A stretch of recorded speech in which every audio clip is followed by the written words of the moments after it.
But really, it started like my first CD I ever owned was like Marshall Mathers LP. Nice. So I know it's like a typical white rapping thing to say, but it's like him, 50, like Get Rich or Die Trying. Like I remember being like 8 years old and bumping that. Like, Man, I was on 125th slinging the bootleg. My bad, 50. But you helped me get some money though, my brother. You are now watching Rhymes and Politic. Spit them balls. Yo, check it out. It's your right-hand man, Cise. You're now tuned in to Rhymes and Politic. We are in New Jerusalem this time, y'all. We sitting with rising hip-hop artist, Willieboy. And we got his partner, Quattro, in the building. What's going on, family? What's up, brother? How y'all feeling? Good, man. How you doing? Good? Good. Yo, it's good to sit here with y'all brothers, man. Y'all really out there working. I'm seeing the videos. I'm seeing the grind. Y'all everywhere moving around. So you originally from New York, Manhattan, Hell's Kitchen, but you migrated over to New Jersey. How was that transition for you? Why did you make that transition? It's a pretty young age, bro. Like I moved to New Jersey when I was only 3 years old. I think like my mom at the time was like the traffic, the crime, everything. We got to get out of here. And my dad was doing his thing, and put us in a position to like get us out of there, kinda. And wow, that's good. Yeah, but that's like 3 generations. Like my grandfather's from Hell's Kitchen originally, and it goes back that far. So a lot of your roots is there. Did you ever go back when you got older? Yeah, no, I spend a lot of time in the city, bro. Like that's like where I frequent like the most, kinda, you know, and not just Hell's Kitchen, but like Soho, like area, 8th Avenue, like by Madison Square Garden. There's a little spot called Walter's there that like me and him go to all the time. Like we're in the city, bro. Like we love it, you know. How did you land here in Hazlitt? Well, this is his studio that he's engineering at now, but this is like probably 15 minutes from where we grew up. Okay. So me and him grew up like a block away from each other. We started making music when we were like 13, 14 years old. Some shit like that. We recorded in my earlier, bedroom. Probably like 12. Yeah, that's when we started writing, like even before that. Like I remember being like 8 years old writing lyrics, like hiding them under my bed, like, you know. Because you got parents that was artistic in the culture, like you had a mom that sang, a dad that was doing art. Yeah. So did they influence that into you, or how did you pick up the music? Definitely. I mean, both my parents had like crazy good taste in music. Everything from like hip hop to rock and you know, and Frank Sinatra, even like all that. Yeah. So the roots are pretty strong. My mom used to be in like a metal band. Like she was like a metal singer. She like performed at CBGB. Wow. She opened up for like Pearl Jam, like a lot of big like, and she still writes to this day. Like sometimes we still write songs together and shit. Dope. Like You got songs together? Y'all recorded something together? Not recorded, but definitely like stuff we wrote together I've used. Yeah. Okay. How about you? Shit, same thing, bro. My parents both worked with the post office, but you know, my family's very musically inclined. Like my pops plays, to this day, plays guitar. He does little shows at the coffee shops for the older folks, you know what I'm saying? Things like that.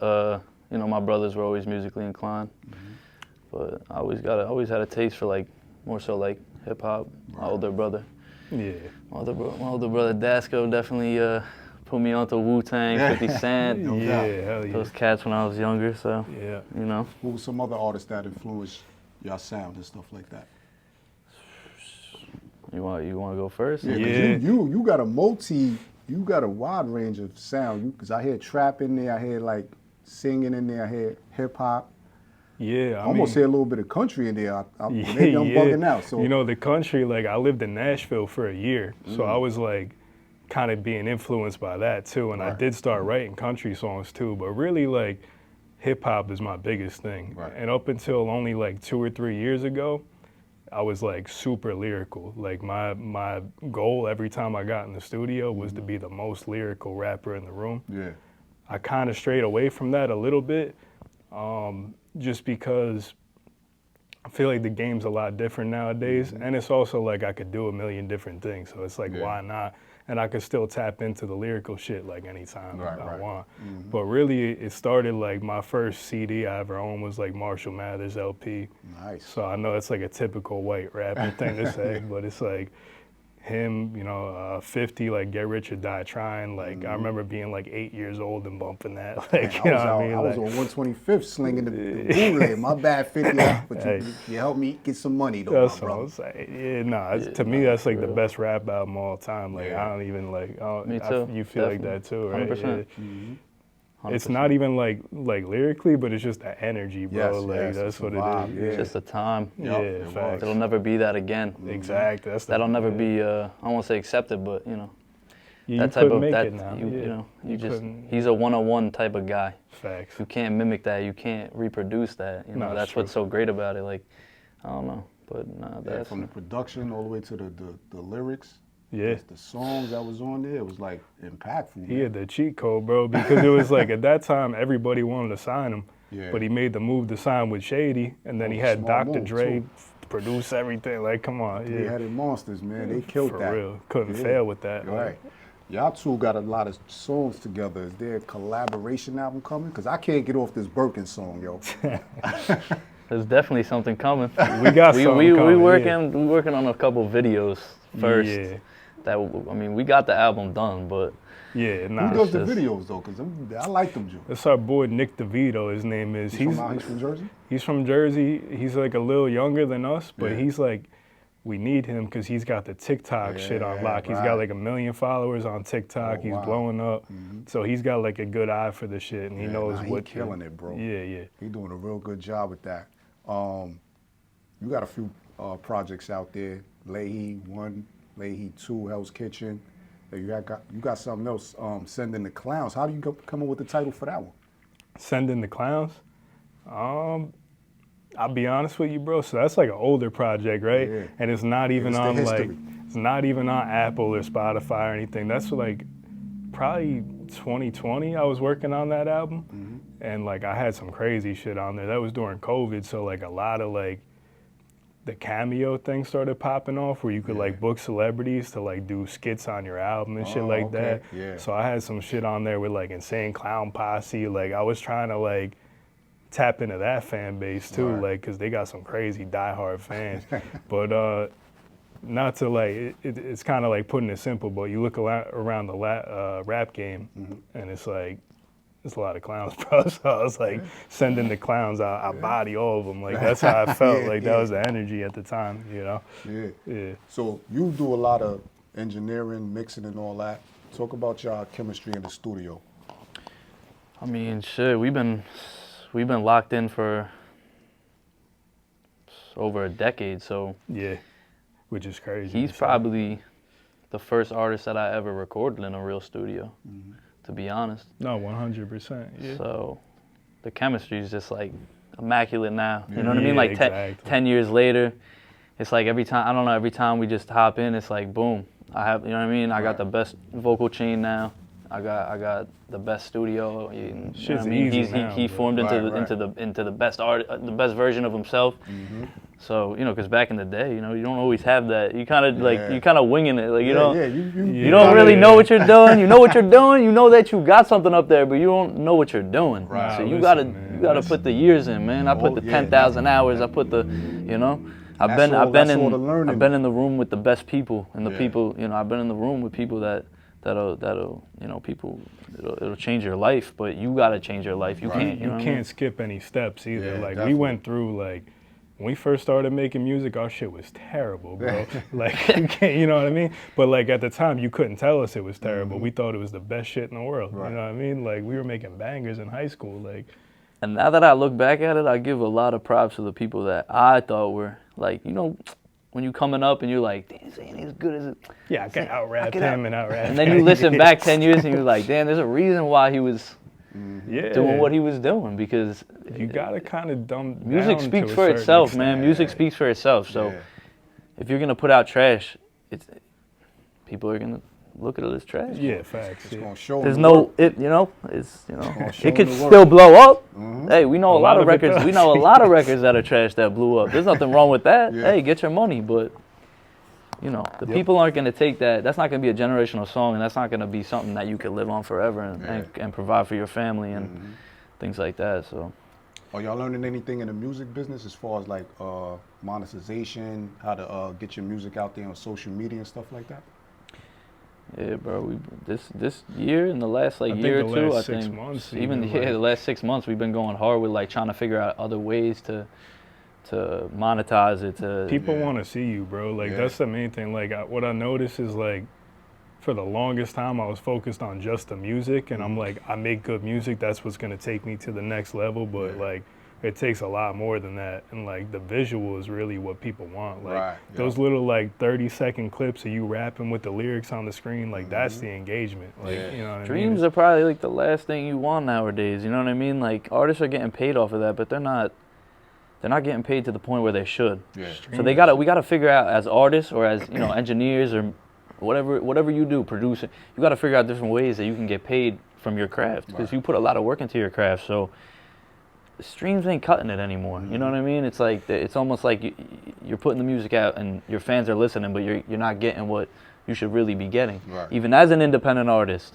So, and I know that from personal, because I have a couple big placements that, you know what I mean? And like, it's just, it's not where it used to be, I think, as like to really make it now. So now it's really complicated nowadays as far as like making money off your music, because it's like right now I'm in a battle with DistroKid. Like DistroKid, I got 7 million streams across all platforms, and you're supposed to get paid 0.003 cents per stream. That's like the exchange. So how do you calculate that? Which would equal about $30,000 if you did the math. So it's like you can make money off this, but I haven't seen close to that. So now there's a lot of people out there that are saying DistroKid's robbing these artists, and I'm about to figure out what's going on with that, because that's where I'm at now. But that's crazy. But there's so many other ways to make money in this game, bro, and it's like that's streaming's rough. You want to just direct your fans directly to you, but you need these platforms because they got the big name or vehicle or machine behind it or whatever like that to get it out there. Yeah. So, like, how can we just, like, figure out some type of loophole or something, man? For me right now, bro, these features is really what's, like, doing it for me, because, like, I always put the art first, and I just want to make the best album I could possibly make. But having like a Dave East or like The Game on a song, it's like their monthly listeners are going to transfer over to mine. So now it's like almost a game for me, where it's like I'll get my monthly listeners up, and then I'll see it slip a little bit, and I'm like, I got to do another feature. So I'll do another feature and watch it go back up. And like, that's what I've been doing for a couple months now. Wow, how are you making these connections? You got a single with Dave East called Too Many Losses, right? How did you make that connection? That's simple, bro. It's just like I knew a producer that bought the feature. He sold it to me, and then I had a contract with like exclusive rights to it, so I just upload it to DSPs, and that's kind of how I've been moving, like, with this shit. Yeah. Damn. I wish I could tell a dope story like I was in the studio with him, but it ain't like that. We could do that too, though. No, it's not that we can't do that. Too, we could do that too, but sometimes it's not. Sometimes it's not about being in the studio. Sometimes you have a really great record that you already have. Yeah. And what's the point of going in the studio with somebody when you know that they're going to be with the best people, they're going to be with their engineer, they're going to be with their people, and they can send it over, you know what I mean? You get it, boom, bam, and it's done. Sometimes you get that connection where you're in the studio and boom, the producer throws on the beat. Yeah. I'm in the room, I'm engineering, and whatever it is, you know what I mean? Like like for instance with the artist that we were working with in Miami, you know what I mean? He was in a room with a celebrity, and just so happened put the beat on. They was fucking with the beat and hopped on the song. You know, so anything can happen, bro. We're in the rooms. It's just like it's almost like a game for me with the streaming shit now. Like I'm just trying to stay on top of that, and it's like, I feel like the Dave East song is one of like the hardest verses I ever spit. Kimbo was here when I recorded that, actually. Shout out to Kimbo 304. Yeah. Shout out to Kimbo. For real. Yeah, talk about bro, that's my mentor. We wouldn't be. He actually connected this whole movement right here. So talk about how y'all. We wouldn't be sitting here right now if it wasn't for Kimbo. I started going to the studio he was working at when I was 17. He came with me the first time, and what studio was this? it was in Staten Island. A lot of people from Wu-Tang recorded there. Inspector Deck, Ghostface, like, we were blessed, like, to be in the room with these people, and it's like, we didn't even have any business being in those rooms at the time, you know what I mean? But looking back on it, it's like, I needed that experience to get where I'm at now, and especially with him, because now he's, like, the best engineer that I know, and he's working with all these big artists, and it's like, his first time ever engineering was next to Kimbo, like, you know, so it's like. Real shit, Kimbo told me, like, you could do this. I probably wouldn't have done it. That's what Because I was making beats, I was rapping, I'm still doing that too, but, you know, like, I was trying to find out how do I, you know, where's, you know, not for nothing, but little, you know, little white kid in the room, you know what I mean? Like, you know, you gotta have a part. You can't just be standing in the room like Chris says this all the time. You know, my best friend Chris Clemenza, who owns the studio, like he says this all the time. You need to have a purpose in the room. You can't just be in the room for nothing. What are you doing in the room? Yeah, facts. Yeah, it's true. You know what I'm trying to say? Yeah, you're here. He's here. I'm here. There's nobody else in the room.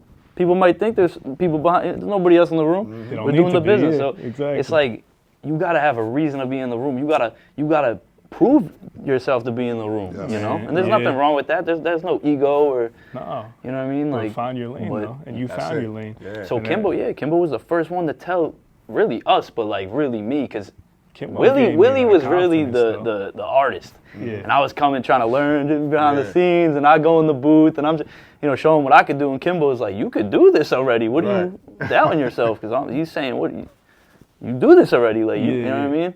And he's showing me his interns, and they don't know half the things I know. And he's saying, you can do this already. You don't need me. He's trying to tell me. So when I come back to Jersey, I'm calling everybody that I know that owns a studio that I could do this. You know what I mean? Get me in there. Kimbo said I could do it. So if it wasn't for Kimbo, bro, I probably wouldn't have stuck with engineering. Because I didn't understand it. You know what I mean? So what you like more? You like engineering, engineering, recording, or? I like it all, but engineer, like I really like tracking the vocals. I like to be the first one to touch it. I like to just see the green on that gain and like know that it's coming in clean and like just know that whatever, no matter what they do, they could send this. It's going. Just know that Quattro touched it. It's going through the best vocal chain. You're gonna be going through you know what I mean. You're gonna be going through the 1073. You're gonna be going through the tube tech. You're gonna be going through the best vocal chain. It's gonna be coming out green, so you can send it to whoever you want, and it's gonna hit. They're gonna come. They're gonna upload that session, and they're gonna say, "Damn, my boy did it justice." So, you know, I don't need to. Always Pro Tools. What's some of the software you use? Always Pro Tools. I use a lot of Waves plugins. I use a lot of cheat code plugins that shit.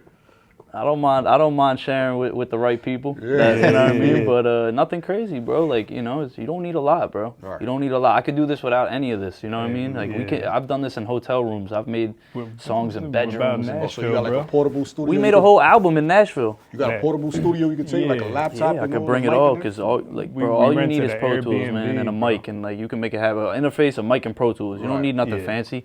You just got to make sure that your levels are good and you're in a good atmosphere. That's all it is, bro. And you got a fire engineer. Listen, I'm gonna say this. It's not about the quality, bro. It's about the feeling. I'm telling you, it ain't about the quality. I'm not even like biased because he's like, I grew up with him and he's like my brother, but like I recorded everywhere, bro. Like Quad Studios, like the top engineers in Nashville, LA, all that.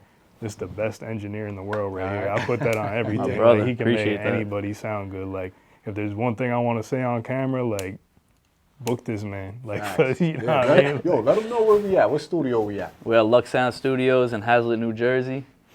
You rocking with Quattro, Willieboy. Yes, sir. And shit, we talking on Robs and politics.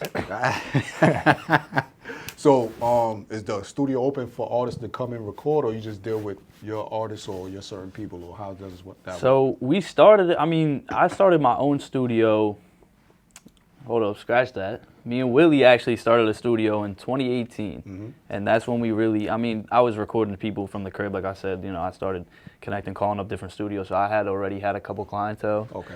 So Willie gave me the opportunity, I got this spot, let's set it up, whatever. So we started doing that back in 2018, just bringing clients in. So up until probably, I want to say 2 years ago when we got this spot 2.5 years ago. So up until about 2 years ago, that's when I was really working with like everybody. Like call my phone, you get a session, you know what I mean? Yeah. But as you grow as an engineer and an artist, you can't fit everybody in. Right. And even if you wanted to, somebody's gonna be butthurt. Somebody's A lot gonna of be. motherfuckers want a discount too. Somebody's gonna be, you ain't, you know what I mean? You didn't, this person shut, you know what I mean? So it's hard to, so sometimes you gotta pick your team. And right now it's really Willie. I work a lot with Antonio Brown. Okay. I work a lot with Jay Critch. I'm I in work good a lot company. with, And they all come here and record? yeah, they all come here. I mean, I've been all over, but I work, there's a lot of artists, Dre Miller. Right. I work a lot with, there's a lot of Standard. He's from out here. So there's a lot of I don't want to say select, but nowadays you gotta prove it. It's You want to work with the GOAT, you got to prove it type shit. Do you critique the artist when they recording, when you in a session with them? sometimes it depends. It depends on their style. Yeah. He brings the best out of me. I'm going Right. to say that. Because for the longest time, I started recording at 13 years old, right?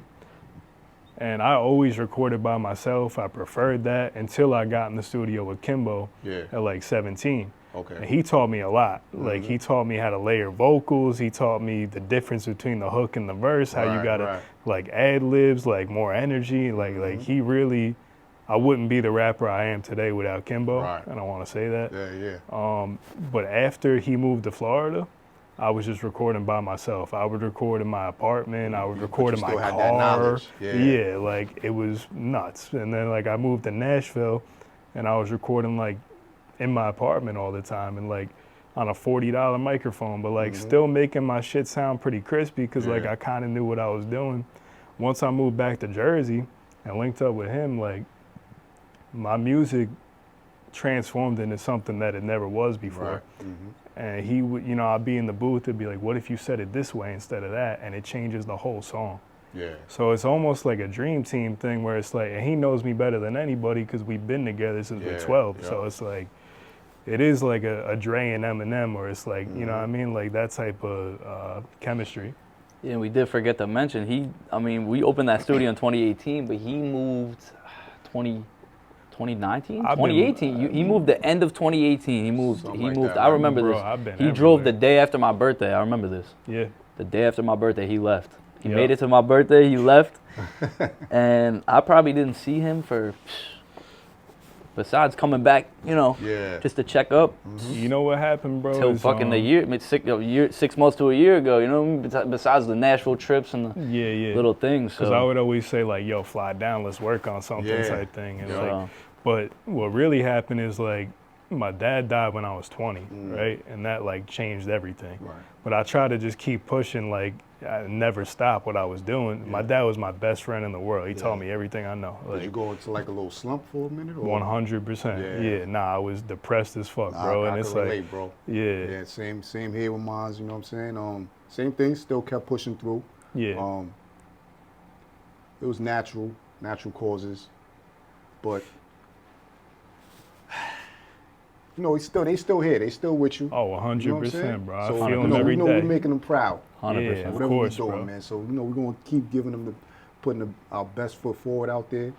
You know what I'm saying? That's but I'm gonna it, let bro. you keep going, guy. No, yeah, man. No, I'm glad we, share that. That's a I mean, fact, it's yeah. pain, but but my dad died when I was 20. At that time, we were still recording at the Wu-Tang studio with Kimbo. Yeah. I remember 4 days after my dad's funeral, I called Kimbo on the phone, and I was like, I need to get in the studio. I can't sit at home and you know what I mean? And I met him in the Lower East Side in the projects. We recorded in his friend's apartment, type shit, because the studio was being renovated at the time. Right. And that's just this shit is therapy for me, bro. It's not an option. I don't feel like I could ever stop making music. You know what I mean? Yeah. That's what it is. And it's what he's saying with the studio, we opened I moved to Florida a year after my dad passed away, just to try to regroup, bro. My mom was living down there at the time, try to get my bearings. And I come back to Jersey and I try to go full steam ahead with the music, but nothing was really clicking because up here I wasn't right. I lost my best friend. Yeah. You know what I mean? And it's no matter how much I'd be he taught me to be fearless and you have to pursue your dreams. I couldn't have had a more supportive father, bro. And I know a lot of people want that. So it's like, even though he died at 20, like, I'm happy that I had 20 years with somebody solid that taught me to be a fucking killer. You know what I mean? Like, and that's why I'm here right now. I could have gave up back then. You know what I mean? Definitely. But I went everywhere, bro. I went to Florida to try to make it. Like, I went to Nashville to try to make it by myself, bro. I didn't even want anybody around me type shit. Like, and then finally, unfortunately, like, my grandmother passed away at the beginning of last year, but that's what brought me back here. Okay. And like 2 months after she passed away, we locked in here for the first time, made the Leahy album in like 3 weeks. And I just had so much shit built up, bro. Like, I didn't write a single word down for that album. I just got in the booth and just let it all out. And like, that's what came of the Leahy album. And then we got a billboard in Times Square. Like, we did a whole album release part. Like, bro, so since then, bro, that was like 6 months ago, we just been going crazy. And I feel like, even though we've been doing music since we're 13, this is the first time that, like, I feel like we're really doing it. And every day we wake up, we're a step closer to being exactly where we need to be. So it's like, it feels good, bro. Yeah, because the opportunities are endless now. Exactly, yeah. Back then, like, it's like you know what I mean? You're trying to get to the opportunities, you know what I mean? You're like I was chasing out, you're trying to chase the opportunities. Now the opportunity, every day there's something we could do. It's just what we got to decide now, you know what I mean? It's like, it's up to us. The ball's in our hand. So, shit. Facts, Are y'all trying to sign to a record label or That's keep a it touchy independent? subject. Yeah, it's you know, we've because definitely talked to a few, but yeah, it's got to be the right situation. You know, one thing for me is like, I need creative control, bro, and I'm definitely not gonna be something I'm not. Yeah, so you more know? like a partnership.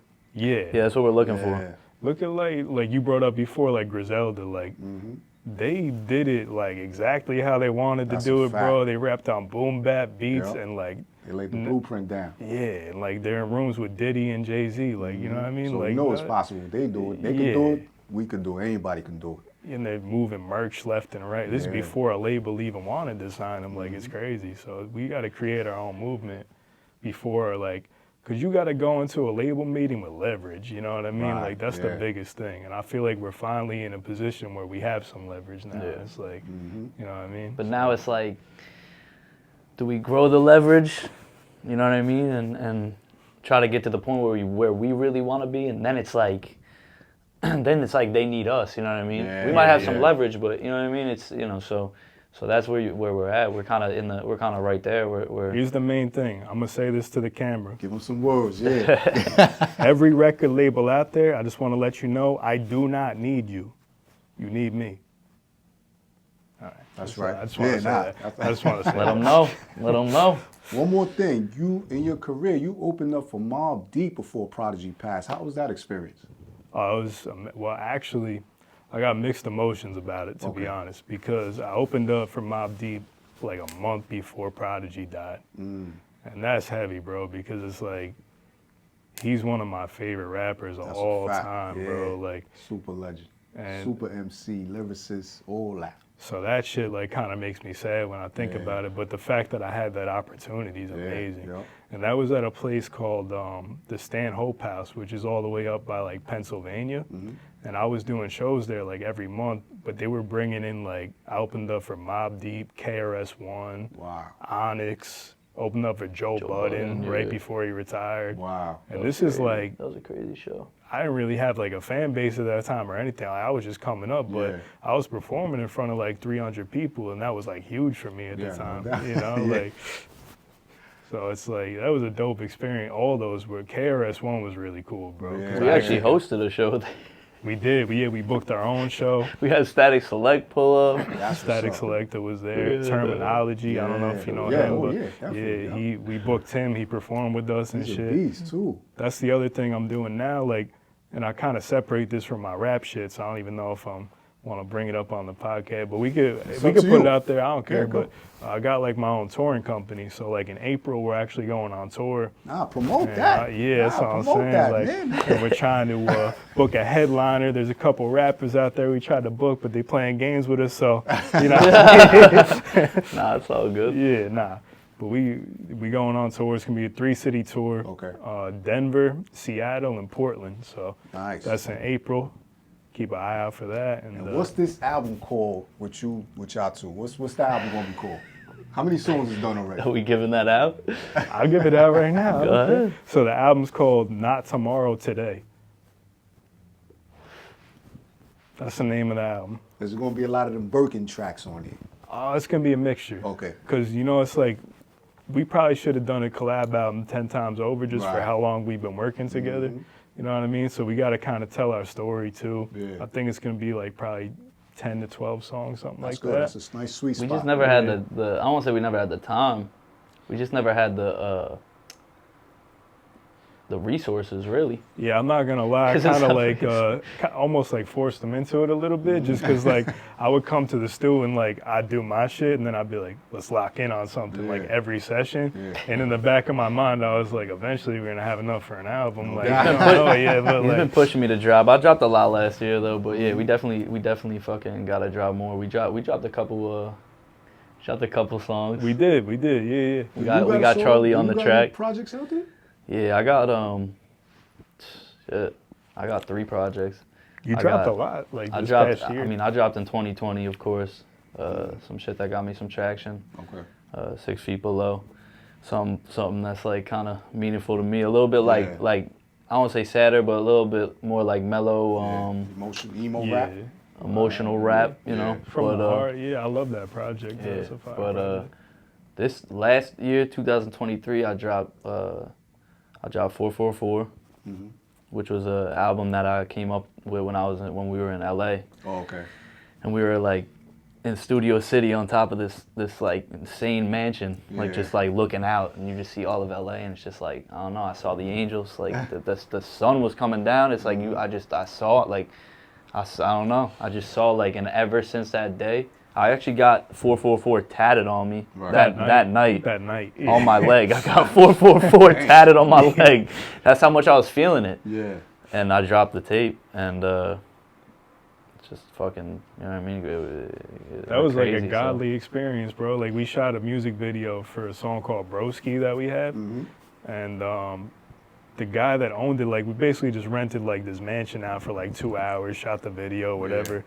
And this guy like had like shit up all over his house where he was like, one day I'm gonna own a mansion in Beverly Hills. Like, it said this on a whiteboard. And I was like, yo, when'd you write that on the whiteboard? He's like, when I was living in my office and had fucking $10 to my name. And I was like, damn. And he's like, yeah, nah, I have 5 of these in Beverly Hills. And I'm like, yo, like, that shit's real. Like, Yo, shout out to that dude, bro, because I left my Cartier, fucking, the case, bro. Yeah. Oh, you I'm sent it I'm back? changing. You know what I mean? You know how it is when you're on set, bro. yeah, we yeah. shot a You're lot of shit in changing. that I'm house, changing bro. glasses. I'm left it wrong thing, bro. Sent it back. That's Like what's up. hit him up like nothing, bro. Good dude, bro. Right. Good dude. Yeah. Very good Salute dude. to bro. that He guy. motivated Salute. me. Appreciate he really that. did, because I'm a lot into like The Secret and like manifesting Yes, things and yeah. all that type of stuff. And he was like right on point with that, bro. Like, and he had all the affirmations written. You'll all notice over a his lot of house. people are like that actually made it. You know what I mean? Yeah, Right. facts. There's yeah. a lot of people that are like Yeah, I that. do that too, man. Like, I write a lot of Yeah. stuff down that I want to come into fruition. or And they're whatever. not shy to tell you that. Most of the people that I met that manifested things are not shy to tell you that this is Yeah. how I Because they know this it is how I works. did Exactly. this. You know what I mean? Yeah. Yep. So it worked for them. It's gonna work for me too. I'm gonna do the same thing. Of course. That's It's right. It's Yeah, the universe. exactly. You can't deny the universe. That's a fact. Yep. It's not gonna happen when you want it to. Mm-hmm. I'll tell you that. It's like love. You can't force that shit. Let it come to you. It's gonna happen when you least expect it. That's true. When you Yeah. don't want it, Yeah. and it's gonna force its way in. Yeah, so And get the that's fuck away from me. that's what love is, As man. long as you That's putting what the that work universe in, is, yeah, as man. long as you're putting that work in, it's gonna help you along the way, man. Yeah. How can the people contact y'all, reach y'all, follow y'all? Instagram is Willieboy3G. It's Willie with an IE. I always have to say that, 'cause, you know what I mean? But yeah, Willieboy3G on Instagram. It's where I'm like most active. Same with TikTok, same username, you know. Spotify, Willieboy though. Bump my shit, you know. Shit, find me at Willieboy Quattro on Instagram, LIVEBYQUATTRO. Don't forget the double T's. Quattro with a Q. I'm not Spanish. I'm Italian. He's Sorry, stealing my shit. mamacitas. I'm sorry, baby. Sorry, baby, but Willie, you know, Willie I with don't an know, IE. you know I'm what I'm not saying? Willy Wonka. You know, I be saying that all the But time. yeah, Quattro with a Q. you know, we going to the moon. And shit, book me at bookquattro@gmail. And shit, what else?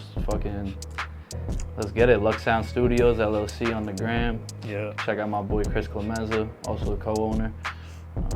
Willieboy, shit, Rhymes and Politics, we here. Appreciate it. Good job, man. Thank Yes, you, bro. sir. Good sitting here with y'all, man. We're gonna do this again, man. We'll come Let's back do over it. here again too, man. I Let's like what do y'all it. got Anytime. going on. This is a nice studio, man. Word. Appreciate it. Come Thank over you, here and bro. get recorded. If you're in the tri-state area, come through New Jersey, man. Come let these brothers get y'all right, man.